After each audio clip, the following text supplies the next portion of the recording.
In the early 1990s, there were term limits in 24 states. In the 1994 elections, part of the Republican platform included legislation for term limits in Congress.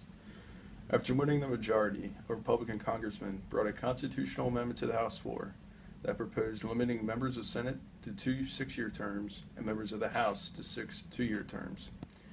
However, this rate of rotation was slow and garnered little support for populist backers of term limits.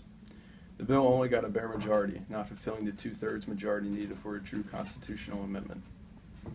In May of 1995, the U.S. Supreme Court ruled 5-4 in the U.S. Term Limits Incorporated versus Thornton case that states cannot impose term limits upon their federal representatives or senators.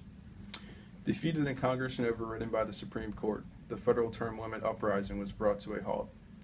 The term limits intended simultaneously to reform state legislatures remain in force, however, in 15 states.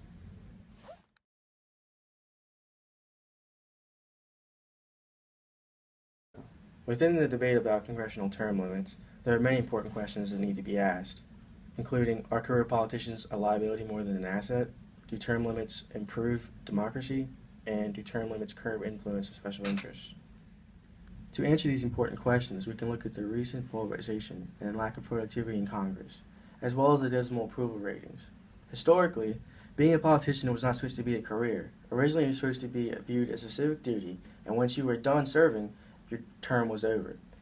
With these terms not being in place today, over time, corruption has been a huge part of Congress, and this is why we've had such poor ratings and results from them, as in recent times showed. Another pro to having congressional terms includes that with new people and new faces comes new ideas, and with new ideas comes more approval and more laws get passed to help this country.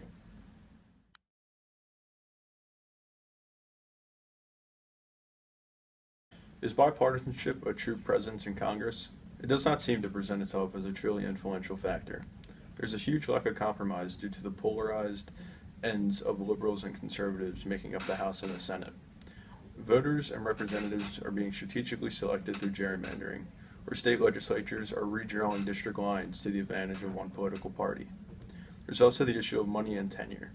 Those with established names and fundraising campaigns have easier times being reelected, especially due to the lack of people voting in the congressional elections.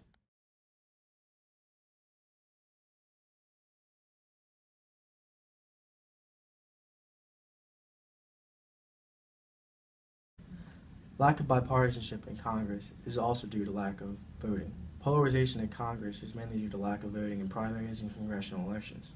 The only people who are annually voting are the extreme liberals and extreme conservatives. This eliminates any chance of bipartisanship in Congress. The effect of polarized Congress has led to a congressional approval rating of below 15%. The only way to establish change is to implement term limits and to educate the American public of their importance in congressional matters.